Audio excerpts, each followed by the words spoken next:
and becomes the starter week 1? No, Greeny, I would not be shocked. Number one, Justin Fields is here for a reason. I understand his time in Chicago, a lot of ups and downs. Still, he has a lot of questions to answer. But as Mike Tomlin said, he has escapability and mobility and the athleticism. All of that is a weapon. It is hard to see that sit on the bench and at some point not have that in your starting quarterback. Well, look, they're going to play their preseason game here, and Justin's going to play, and Russell is not. And this is going to be an interesting opportunity. I want to play you some of Mike Tomlin yesterday, mostly because we just love the way he says words, but also because I think he's sending a message when he was asked about his quarterback situation. Listen. At what point do you become concerned about the lack of reps for Russ in the first-team offense? I'm not. Would you still categorize this as a quarterback competition? If it is, how do you weight what happens on the practice field here versus what happens in a stadium? Very much is a competition. What happens in stadium is weighted heavier than what happens in a practice setting because it's more game-like. Do you still view Russell as having that pole position and being ahead of Justin in that? You guys saw the depth chart that I released yesterday. That is real. That is real. That is real. The smile on his face. He's amazing. Is so delicious at the end there because he's enjoying it. It's all of it, right? He's got, again. It is. You guys seen the depth chart. It is real. It is real. And it's real. But there is, the great coaches in all sports use those opportunities. He's not just saying stuff up there. He's not just having fun with the media. They're usually sending messages either to their locker rooms or to their fan base or to whomever it is that they want to send a message to. And in this case, I think he's sending a message to Justin Fields.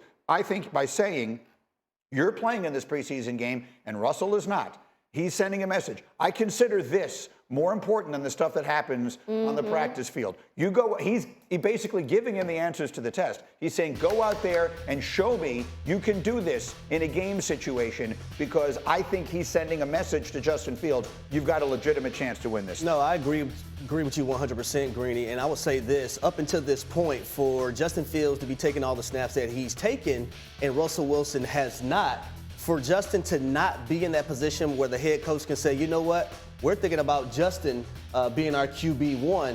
I think that's also another message that Mike Tomlin is trying to send to him. But he's basically saying, go out here, take care of the football, operate the offense the way you should, don't have the negative plays, and be spectacular when the game asks you to be that way, and we will view you in a different light. He's basically telling him without really telling him.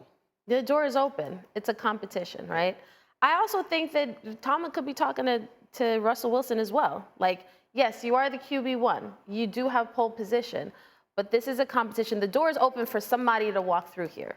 So which one of them is going to take the opportunity to make the team and the coaches forget that the other guy is there? And I think Justin, because we know the attributes that he has, yes, he is intriguing. But unless Justin Fields goes out there and protects the football, is able to show off his athleticism, throw the deep ball occasionally, but make plays, get them in the end zone, if he doesn't do those things, Russell should clearly get the job. It's on both of them now. So, look, I am not a doctor, despite my grandmother wanting me to be one. But the first rule when you're a doctor is do no harm.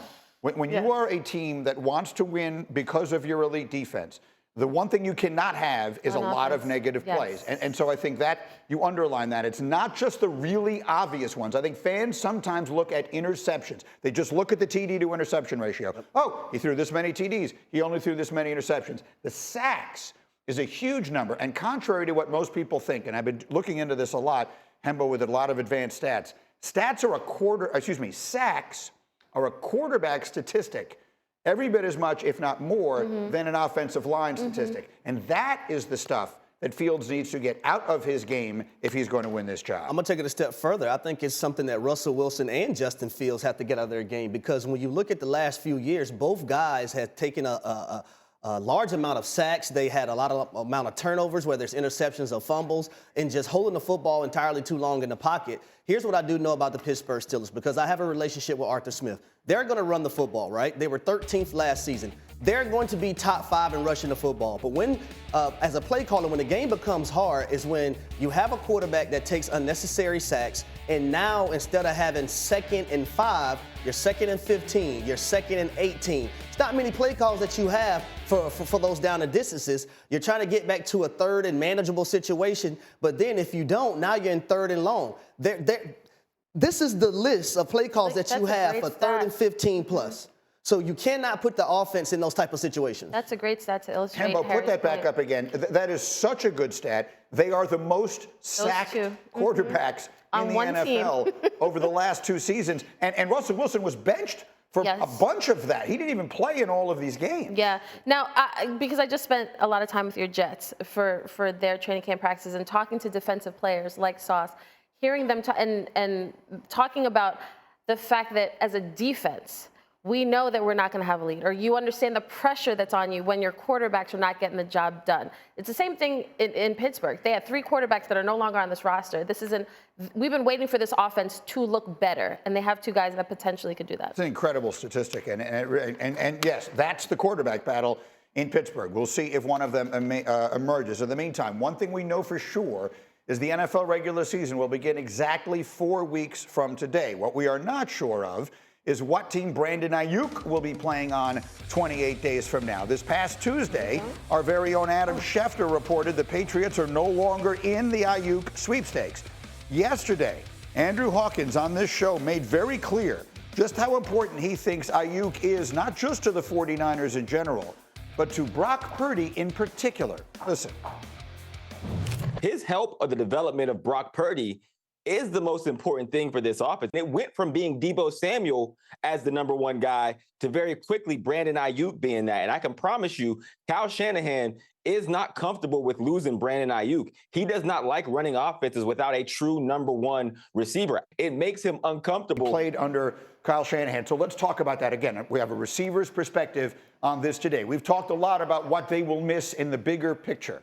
Sometimes I think we talk about the quarterback, Brock Purdy, like he's a finished product. He's still only been a starter for a year and a half. He's been brilliant. But how much of an impact do you think it would be on him if they were to trade away at some point here, Brandon Aiyuk? Well, first, let me put this into context. If they trade Brandon Aiyuk, I want to see what the San Francisco 49ers are getting back. Yeah. Because if you make a trade with the Cleveland Browns, you better request Amari Cooper. Right. To be your number 1. Now we're having a different conversation. But if you're not going to get a dynamic receiver back, we're talking about a guy in Brandon Aiyuk, 37% of the explosive plays through the year he accounted for. Right. He's a guy that can run every route on the route tree. He is your big play explosive guy through the air, down the football field. But it'll be a huge loss. When it came late in games, when the 49ers were trying to come back and they were trying to do things to either tie the game, win the game, whatever the situation may have been, Brandon Aiyuk is the guy that Brock Purdy looked for. Yeah. The significance specifically to the young quarterback, though, that's what I'm talking about. We talk again, he's got Christian McCaffrey, although McCaffrey is hurt now and is going to miss the rest of the preseason. Hopefully he'll be fine. And he's got Kittle, he's got Deebo, he's got other places to go. But I think Hawk was making the point that was his security blanket. Every quarterback has a security 100%. Blanket. That guy was his security blanket, right? No doubt, 1000%, hands down. And it's over the middle of the field, on the sidelines, one-on-one. It didn't matter if Brandon Aiyuk was going against the number 1 corner on the opposing team. He trusted him, and he trusted him in the biggest moments. Look at the playoff game versus the Detroit Lions, right? In the 3rd quarter, he throws that ball up to Brandon Aiyuk. Even though it hits the Detroit Lions player in the face mask, he comes down with it. On that same drive, he has a 6-yard touchdown catch. So, Kmart, where are we with this? We are right where we were yesterday. He is still a San Francisco 49er. But Schefter had reported that the Patriots are out. But I've been told by people that he does not want to play in New England, and he doesn't want to play in Cleveland, which is interesting because Brandon Aiyuk, what do you want? That's my question, because both of those teams, I'm told, make significant offers. So if you want to be one of the highest paid wide receivers, then those are 2 destinations that would have done that for you. But the more I think about this, you know when you're with someone and you feel like, I don't know if they love me like they need to. I don't know if they appreciate me like they should. And you just want to hear it. I feel like a part of me wonders, had the 49ers just said, hey, Brandon, we love you, we'll give you what you want. He's happy and content. Sometimes you just want the person you're with to show you. And because they haven't, now it's like, okay, well, I want anyone who will give me the bag. But the bag was offered. That's the So point. that leaves the Steelers and the 49ers, unless some dark horse, the team that he really wanted to play for, the Commanders, are not in this. So it leaves the Steelers. He doesn't want to leave San Francisco. But that's what But they're not going to pay him. That's what I'm saying. They got to, like, right now, their quarterback is making $17.50 an hour, right? Next year, he's going to be one of the highest paid quarterbacks making what in you the make, league. Greeny. Well, let's not be crazy. But also, very look at highly the San paid. Francisco 49ers cap space the next 3 years. Yeah. They're at the Trent's bottom of the not- Trent NFL. Williams That's what I'm is saying. not So they're happy. never going to pay him $30-something million to be a wide receiver. So he has to leave there. He has no choice. But imagine leaving a relationship begrudgingly, like, hey, just tell me. People tell do me it you want me. all the time. Yes. I mean, but Do you really love me? Yeah, I don't think it's even a question of how much they love him. You just made the point. They can't afford to pay him that much money and keep the rest of their football team together, especially because their quarterback is going to get very expensive. But that's why I bring up the fact that if it's about just money, he would have been gone, because the Patriots and the Browns have made significant offers, and he's still where he is. Meaning they've made him significant. Well, They've because made it's it not clear just- what they would pay him. Right, because it's not just, hey, yeah, we'll send him away. It is now, when you get him, what is this contract going to look like? That is what makes this whole situation a little bit more complicated. Yeah, it is both simple and complicated. Yes.